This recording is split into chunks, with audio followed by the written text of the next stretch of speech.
Example 4. Consider problem minimum MP. Minimum problem minimum of 0, x1, x2 subject to x belongs to x belongs to r square, x1 plus 1 square plus x2 square less than equal to 1 upon 4, x1 minus 1 square plus x2 square less than equal to 1 upon 4. Verify क्या करना है मानने unbounded dual problem, जो हमने previous video में theorem की थी, जो बहुत इंपॉर्टेंट थ्योरम थी, जो आपको 16 मार्क्स में या 8 मार्क्स में भी आ सकती है। तो ये एग्जाम्पल हम स्पेक्ट्रम की बुक से करेंगे। फर्स्ट हमने क्या लिया है, given primal problem can be written as, तो इसको हम क्या लिख सकते हैं, एफ ऑफ एक्स। हमें कंस्ट्रेंट किस में चाहिए, लेस देन इक्वल टू 0 में चाहिए, तो इसलिए 1/4 को लेफ्ट हैंड साइड ले आए, ये बन गया g1x। ऐसे इसको ले आए तो ये बन गया g2x, क्योंकि ये लेस देन इक्वल टू 0 आ गई। और x1 x2 ट्रांसफर किसको बिलोंग कर रहे हैं, आर स्क्वायर को। तो पहले तो हम ये निकाल के रख लेते हैं, क्योंकि आगे जाके इसको यूज करेंगे। कर्ल g1 कर्ल x1 किसके इक्वल आ गया, 2x1 प्लस 1। इसका डेरिवेटिव करेंगे with respect to x2 is 2x2। Similarly इसका डेरिवेटिव क्या आ जाएगा, 2x1 माइनस 1। इसका डेरिवेटिव करेंगे with respect to x2 is 2x2। तो इसे दे दी इक्वेशन नंबर 2। हेयर x किसके इक्वल है, आर स्क्वायर की, क्योंकि हम 2 पॉइंट्स लेकर चले हैं x1 x2। तो इसीलिए हमने क्या यूज कर ली, डुअल प्रॉब्लम बना ली। डुअल प्रॉब्लम क्या होती है, minimum of xi x, u f of x plus u g of x subject to del f of x plus u del g of x equal to 0, where u greater than equal to 0, u is equal to u1 u2 belongs to, इसका क्या लिया है transfer, ये भी किसको belong करेगा, are square को, और x भी किसको बिलोंग कर रहा है, आर स्क्वायर को। इसका मतलब क्या है, F of x plus u1 g1x plus u2 g2x, क्योंकि हमारे पास यहाँ पे 2 वेरिएबल्स आ रहे हैं, x1 x2, और कंस्ट्रेंट्स भी हमारी 2 आ रहे हैं, तो हमने 2 ले ली, u1 g1 u2 g2, where F of X किसके इक्वल लिया हमने, 0 के, क्योंकि हमें क्वेश्चन में गिवन है 0 x1 x2, तो f की वैल्यू क्या है, 0 गिवन है। सो यहाँ पे सिंपली वैल्यू इसको पुट कर देंगे। ये यहाँ पे बन गया u1 g1x plus u2 g2x, और फंक्शन की वैल्यू 0 आ गई। इसकी इसी तरह u1 g1 के डेरिवेटिव पुट कर दिए, g2 के डेरिवेटिव पुट कर दिए, इक्वल टू 0 0। यहाँ पे हम लिख देंगे यूजिंग 1 और यूजिंग 2। तो ये ले ली हमने इक्वेशन 3 4। उसके बाद u1 u2 greater than equal to 0 है, और x is equal to x1 x2 transpose belongs to R square. So dual problem को यहाँ पे हमने यूज कर लिया। उसमें क्या होता है, हमारा जो मिनिमम प्रॉब्लम है, दैट मीन्स एमपी प्रॉब्लम होती है, वो कंसिस्टेंट होती है, और जो x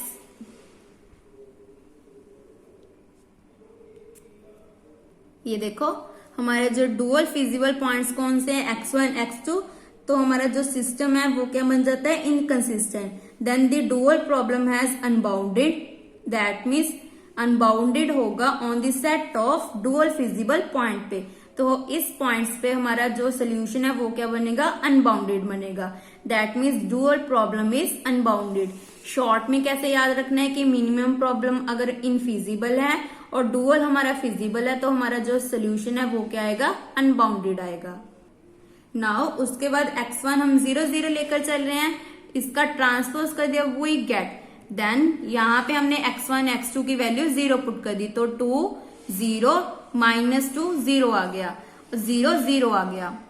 तो इक्वेशन हमारी क्या बन गई, 2u1 minus 2u2 equal to 0, और u1 इक्वल टू u2, क्योंकि अगर -2 को कॉमन निकाल देंगे तो u1 u2 आ जाएगा। यहाँ पे हमारी इक्वेशन नहीं बन रही, तो सिंपली हमारे पास एक इक्वेशन आ गई। उसके बाद हमने टेक कर लिया कि इन दोनों की वैल्यू किसकी इक्वल है, 1 के। दैट मीन्स हमारा पॉइंट बन गया 0 0 से 1 1 ट्रांसपोज। तो ये हमारा बन गया फिजिबल सोल्यूशन, बन गया डुअल प्रॉब्लम का।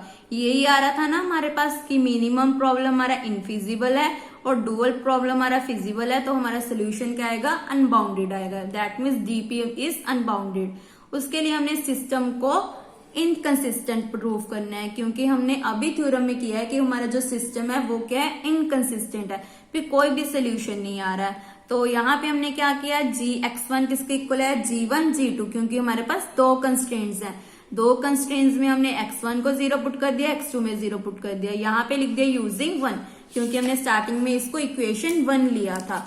तो यहाँ पे 0 plus 1 square plus 0 square minus 1/4, ऐसे यहाँ पे आ गया 0 minus 1 square plus 0 square minus 1/4 less than equal to 0।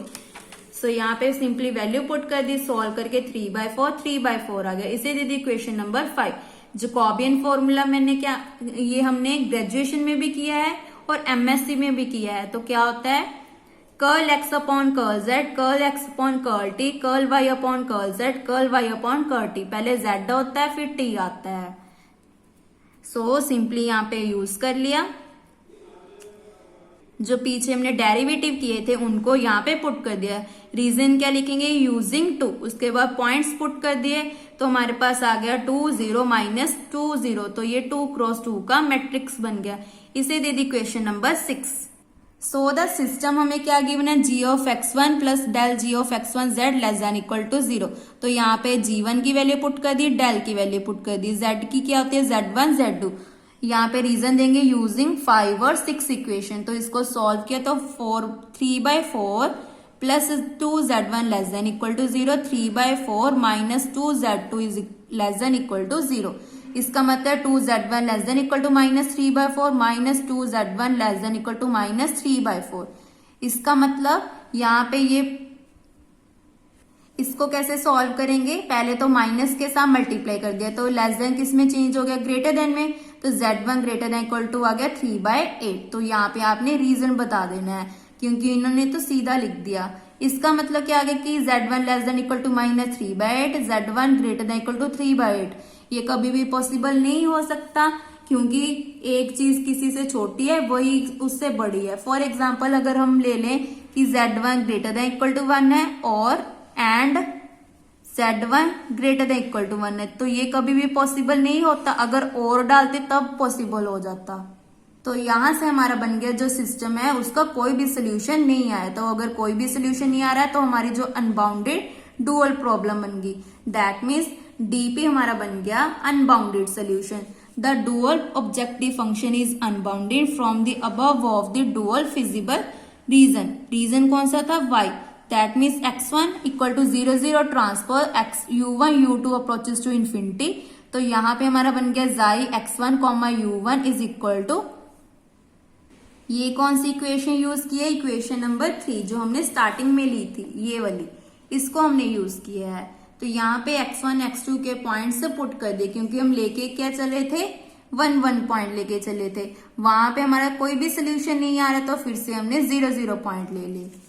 तो यहाँ पे पुट कर दिया। इसका मतलब क्या आ रहा है, 3/4 u1 प्लस 3/4 u2।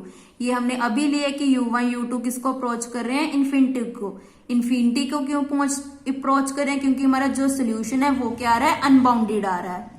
सो इसका मतलब हमारी जो थ्योरम है वो वेरीफाई होगी, क्योंकि ये भी किसको अप्रोच कर गया, इन्फिनिटी को। सो अनबाउंडेड डुअल थ्योरम यहाँ पे वेरीफाई होगी। ये बहुत इंपॉर्टेंट एग्जांपल है जो आपको थ्योरम के साथ आ सकती है। ये पूरा क्वेश्चन आपको 16 मार्क्स में भी आ सकता है। Thank you.